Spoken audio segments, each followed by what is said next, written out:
Hey, good morning or good afternoon, folks. You're checking out the soccer players here at Santa Monica College track. They're doing their thing. Got a guy over here, looks like a world-class or national-class sprinter, practicing his craft. A few walkers, and of course, right over here, sporting the Garcia Poker T-shirt. Shouts out to Sam Garcia. Rich 0671, Kovalev 115, Ward 112. I will accept that scorecard. I think you're being nice to Andre Ward. I ain't Jake. Kovalev 115, 112. King K100. Sup, Doug? Kovalev got robbed. I agree with you, King. I thought Andre Ward got an early Christmas gift. I thought the official judges, Burt Clemens, who was the other guy? Glenn Trowbridge and the McKay guy. I think they were bending over backwards for Andre Ward. I thought Andre Ward, people believe it or not, I think he got outboxed, and I thought he fought a hell of a fight over the second half of that championship bout. Thought he showed a lot of mettle. I have increased respect for Andre Ward because of his guts and his fire. I have a lot less respect, and I never had a whole lot to begin with Las Vegas veteran judges. I think they are thinking about their next paycheck. They're thinking about what's good for Las Vegas boxing, what's good for American boxing, and I hope I get a choice assignment next because they were horrible. Call the cops. AIBA judges were in Vegas. I agree, Rich. I agree 100%. But you know what? I don't think those were AIBA judges because, again, Kovalev was the more effective boxer. He was the guy landing the jab from the outside. He didn't overextend himself, didn't make a lot of mistakes. Ward made a lot of mistakes in the early half of that fight. And it was Ward who was looking to really kind of steal rounds, moving around, holding. He had some nice body shots on the inside, but not a lot of clean shots, no combinations from Andre. A gutsy performance by Ward, terrible performance by the judges, and I Ain't Jake says 2 judges gave Ward rounds 7 through 12. That's criminal, and I agree. They should be ashamed of themselves. Kovalev shouldn't have to knock a guy out if he's outboxing him. Boxing is the name of the game, and he should be able to go the distance and win a fight if he deserves to win a fight. I really feel that way. And it seems like, who knows, if Kovalev-Chilimba had happened in Vegas, maybe that fight would have been a draw. Who knows? It's terrible, but it is what it is. So, Dave, how did you see? Dave, by the way, kudos to Dave. He picked Andre Ward to win on points. I think the last time we did one of these Periscopes. And, Dave, what was your impressions of the fight? I liked the fight. I thought it was good. And it was a good fight. I thought both guys did real well.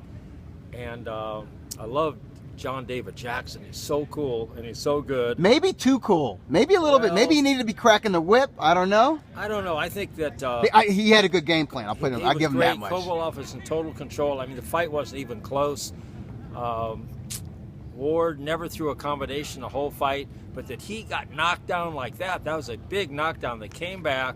I mean, you got to hand it to him. But I think, I kept saying, he's going to lose this fight, but they're both winners. It was great. Yeah. It was a bad decision. So hopefully, I want to see a rematch. I saw an interview that someone had with Larry Merchant afterwards. He thought it was a horrible fight. And I love Larry Merchant, respect him, admire him, but he thought it was a bad fight. But I think it was sort of like sobering up after that decision. Yeah. And but he doesn't want to see a rematch. I want to see a rematch. Somebody asked why does Ward and Floyd get the benefit of the doubt in close rounds? Why do they always get the benefit of the doubt? Well, I would say because they're the stars. Their fights take place in America. Ward generally fights at home in California, and Las Vegas is really the hometown of Floyd Mayweather. So they have home court advantage. Well, the rematch is definitely going to be at the Oracle, which is a waste of time. Then but I'm okay with it. I don't know. And HBO's unofficial scorer will not be Harold Letterman. He will be replaced by Virgil Hunter. Thank you very much, ladies and gentlemen. No, but it was good. And they'll have the same judges, and Kenny Bayless will be the ref. That's wow, what we'll get. Did Kenny Bayless go downhill quickly? Yes. He used to be so good. He was good, the best, and all of a sudden he sold out. Nah. But I thought Robert Byrd did a good job last night. He did pretty well. he tried to control it just a little bit too much. Yes. But he did it but he used to be over the top. Yeah. He's really toned down. You know how he became a Vegas referee? When they were losing all these guys in Vegas, they proselyted him from California. Yeah. He was the head of the California Highway Patrol. Right. And they brought him to Las Vegas to be a ref. He got better in Vegas. Oh, he's Are you ready good for Lomachenko Ward? Somebody asked. Sure. But, you know, I am. If Lomachenko gets robbed, though, I'm done with boxing. Wait, do you I'm think... going to UFC. if Lomachenko legitimately wins that fight and gets robbed in Vegas, I'm done with the I'm going to MMA, man. Do you think Ward can get I'm going to kickboxing. Bare knuckle. Bare knuckle kickboxing. Right. Barefoot. So do you think that Ward can get down to 168? No, I don't. And I don't think he would. Or do you, maybe The Body, too, says, I'm very disappointed. Never underestimate the James Prince and Jay-Z Rock Nation sports factory. That's true. Hey, they're power brokers, you know. And Vegas judges, they lean towards the star. They lean to whoever they think is going to be bigger for boxing. And they've always been that way, and they will always be that way. And I am concerned for Carl Froch because his rematch with Leo Santa Cruz, if I'm not mistaken, is going to be in Las Vegas. Frampton. I'm sorry, yeah. Leo Santa Cruz, Carl Frampton rematch is going to be in Las Vegas, and I'm worried about the Jackal getting jobbed. I'm worried about the visiting fighter getting jobbed by, the de facto house fighter. I mean, they're both advised by Al Heyman, but, I hope the rematch is in Brooklyn. No, it's not going to be. Oh, the rematch of Kovalev Ward? No, it's going to be the Oracle for sure. I would be okay with that. Yeah, right. And so is Ward getting 10 million footage rematch? I don't know. Yeah. Valdez Diaz needs to happen next year, bro. So what about Triple G and Ward at 170 or Kovalev? Huge fights. I think they're huge fights. Yeah. If I was, but the thing is that Triple G has a huge fight on deck next year with Canelo Alvarez, and I think that fight's going to happen. This guy says we're all class. Much respect. I saw an incredible interview with Eddie Hearn just today. Yeah, it was on the He's internet. A great interview. Oh my, spectacular! Those British guys are all good interviews. I don't care if they're fighters, trainers, but he really knows his stuff, and he's got a good does. personality, and he does. Got humor. He's good. So anyway, Dennis Taylor from the Ringside Boxing Show asked me to ask a question. Ask. Of Doug. Who do you like today, presently, a match between Julio Cesar Sr. and Julio Cesar Chavez Jr. in a parking lot? Oh, I'll go with the daddy. The daddy. Psychological edge. Psychological edge. So anyway, I had all these questions. Oh, yeah. There's people there. Look how wet that is, people. It was rainy. You guys see how wet this track is? Yeah. When we got here, it was cloudy and wet, but there were still people here. All the top welterweights are still ducking Kell Brook. Well, no, I don't know. I think Errol Spence is going to fight him. Yeah, and this guy, R. Bors, says, worst decision I've ever seen. Ward knows it, and he will never fight Kovalev again. Well, there's a rematch clause, and if Kovalev lost, then they had a right to an immediate rematch, and they're going to try to exercise that clause. Now, where the fight lands and all that kind of stuff. And who gets paid what? Yeah. Well, Ward's always going to get paid more. Ward got paid more as a challenger, so obviously he's going to get paid 3 times as much, 4 times as much as a champion, and he wouldn't have it any other way. Well, you know who are 2 real tough guys to negotiate with in the past? Sugar Ray Leonard and Sugar Ray Robinson. Yeah. So this isn't new. Yeah, but here's the thing. Robinson and Leonard delivered on fight night. I thought Ward did too. He delivered guts. He delivered guts, and he got the glory undeservedly, but he wasn't dynamic in there. He wasn't, he wasn't Ray Leonard. You know something? He did better than I thought he would do. I didn't think he had that kind of guts. Come back from that knockdown. He came in. He fought the fight he could fight. I got to be honest. I thought the fight went the way I thought it would go. I thought it would be a competitive fight. I thought Kovalev would have the edge. I should have expected the judges to do what they did, though. But especially the way the night went with the Hooker fight. Yeah. The Hooker Darlys Perez fight. Perez won that fight. And the first Mo Hooker, it should not have been a draw. It was terrible. And the first fight was a real good fight. The middleweights, which I missed. I got to find that on YouTube somewhere. So you got some questions for me, Dave? I do. So, okay, so speaking of light heavyweights, when was first championship recognition of light heavyweights? What year? 1903. Wow. How do you know that? I read the history books. Wait, 1903, okay. Yeah. And whose brainchild was it? Who came up with the light heavyweight division? Yeah. God, I don't know. He was a journalist in Chicago. Oh, really? No, I don't know. What's his name? I'm sure he's Lou Hausman. Lou Hausman. And he was a boxing manager and promoter. Yeah. And he matched his own fighter, Jack Root, with Kid McCoy. Right. 1903. That might Boxnard 187 says, did Sergey get robbed, Dougie? Yeah, I think he got robbed. Other people think it was legit. It was legitimately close. I disagree. But what does that's fine. Paulie Malignaggi think? He thinks Ward won 8 rounds, which tells me Paulie's a little bit punchy. But good for him. Okay. He got robbed by 1 round? Yeah, try 4 rounds. Try 4 rounds, Boxnard. You know, when they announced 114, 113, all judges, I thought, wow, it couldn't be that close. I know. Never thinking they'd give it to Ward. I thought that was definitely Kovalev. Never thinking they'd give it to Ward. I mean, that was... Anyway, it is what it is, but... So yeah, you know, the middleweight division and the heavyweight division, those divisions started in the late 1800s, and so the light heavyweight division came about. Yeah, and they needed a division between those two. Okay, so. But that's cool that it was a journalist's idea to start the light heavyweight division.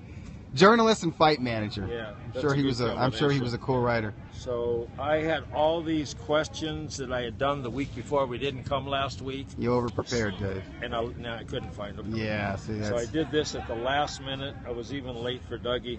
So I'm going to ask. Okay, right now we'll go through who are the light heavyweight champs now, from present going backwards.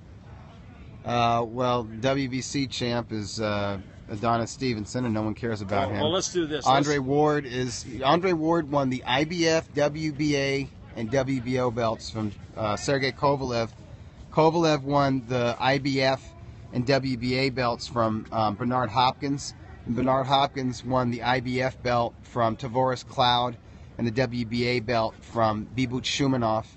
And Kovalev won the WBO belt from Nathan Cleverly. And Cleverly, I think he won the vacant WBO belt, beating somebody. I can't think of the dude's name. Might have been Karo Murad or somebody like that. I don't know. But yeah, Kovalev won his first belt.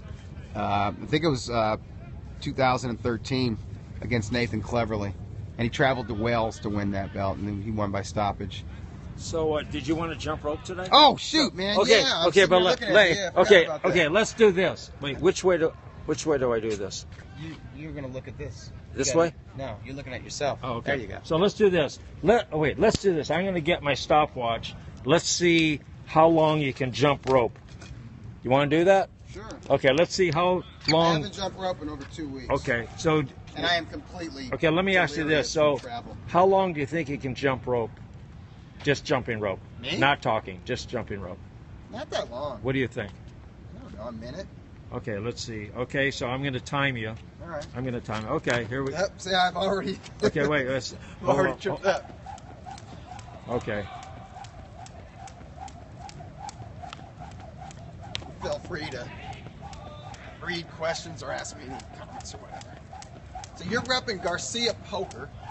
Yeah, and that's our friend Sam. Is he still playing poker professionally? He does all the time. Oh, you know, and I can't read these questions. I can't read them. No, because we have November gloom, but not enough. We have November sun also. So today we're having our winter rain that goes on for about 15 minutes in LA. Beautiful. Cleans the air. The sky is blue and crisp. So far, wow. Okay, that's 45 seconds, Doug. That's good. Very good. Yeah, I'm trying to do it brisk. Wow, very good. Very good, Doug. So that's a minute. You just did a minute. Very good. A minute. It's not bad. That's very good. So let me ask I'm a Parkview alum, everybody. So you Springfield, Missouri. So winners come from Ozark. Let me ask you this. And that includes B.J. Flores. If you had to, if you were a matchmaker, you could match anyone you wanted. Yeah. Why don't you give me your top? Wait, I'm getting messed up here. Give me your top 5 matches you'd like to make. The winner of Lomachenko Walters, and I think it's going to be Lomachenko versus Mikey Garcia, or Lomachenko versus Jorge Linares at 135 pounds. Wow, that. Oh. I like the rematch between Chocolatito Gonzalez and what's his name, Estrada. Yeah. I don't care what weight that takes place in. That's going to be a hell of a fight. I'd like to. People say I hate the boxers. You know, the low volume neutralizers like Ward. But there's a fight that I wouldn't mind seeing Guillermo Rigondeaux in. But he would have to move. Well, yeah, he would. No, he could stay at 122. He doesn't want to fight lower or higher than junior featherweight. But I'd like to see that Japanese bantamweight champ, Shinsuke Yamanaka. I'd like to see him go up 4 pounds and challenge Guillermo Rigondeaux. And I think that would be a fun fight. I think Yamanaka can touch him and hurt him and drop him. And I think Rigondeaux can do the same to Yamanaka. And I think we can get a shootout like we had in the rematch between Anselmo Moreno and Yamanaka, but it would be even better. So that's a junior featherweight showdown that I'd love to see. I love Carl Frampton. I'd like to see. I don't really want to see the Santa Cruz rematch. I thought he won the first bout handily. Let me ask you, if someone I can read it. Oh yeah. Who's Canelo fight next? The way Curtis Stevens looked last night, I can see that fight being made. Yeah. I've heard rumblings about Canelo fighting Billy Joe Saunders in May. I've heard rumblings of a Cotto rematch. I've heard rumblings of a Canelo Cotto rematch, but I've also heard rumblings of David Lemieux getting Canelo, which you gotta love that fight. Yeah. But I'd love to see Carl Frampton fight Gary Russell Jr. at featherweight. So I think those are 4 or 5 matchups. I like the little guys.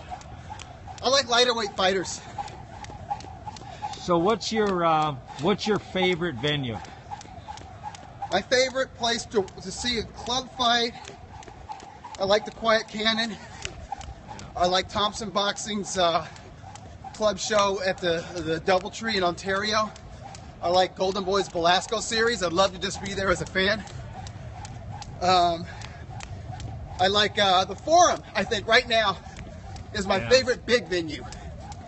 That's my favorite place to watch a fight that holds more than 10,000. Right. And I like StubHub, but only like a couple of months, because in the summer it's too hot. The sun, there's no shade. And you cook while you're watching the undercard, and then once the sun goes down, then you freeze your ass off. Yeah. So it's an uncomfortable. You gotta like wear layered clothes and stuff and hats and weird. It's like you need your stylist with you. Yeah, it's a little bit uncomfortable, but that is a great place to watch a fight, especially when the fights are great, and it usually does host action fights, you know. But right now, I'd say the Forum and Madison Square Garden in New York City and Barclays Center in Brooklyn is a great venue. Have you been there? Yeah, it's a terrific venue. So those are all venues that I like a lot. I'm not that much into the Vegas venues. I think I'm sentimental about the Event Center in Mandalay Bay. That's a Vegas one. Did you ever go to the Olympic Auditorium? Many times. Yeah, several times. Oh, I'm there. Yeah. Did you like it? I did. I did. You went after they refigured it just a little bit. Yeah. And it was nicer 90s. Before. Yeah. They put a few things in there. Yeah. But, okay. So do you know the date when it reopened? after they sort of when Bob Arum took it over, and who fought that night and what the date it was 1994. I don't remember the month. Maybe it was the fall, and it was Oscar De La Hoya fighting for his first world title against Jimmy Brettle. Right. And they were both undefeated. It was for the WBO super featherweight junior lightweight title. And who was on the James Toney was in the undercard. He fought Tim Littles. Right. And they went at it, and he was cut, and they were going to stop it, and then he knocked him out in the next round. And who fought also on that card? Skipper Kelp and Bronco McCart. Right. Two greatest names in welterweight history. And what were their parents thinking? Skipper and Bronco. And who won? I think it was Bronco. Yeah. He had Bill Miller. Yeah. Come on, man. Bill Miller, everybody. Knocked him out. People don't know about Bill Miller. Yeah.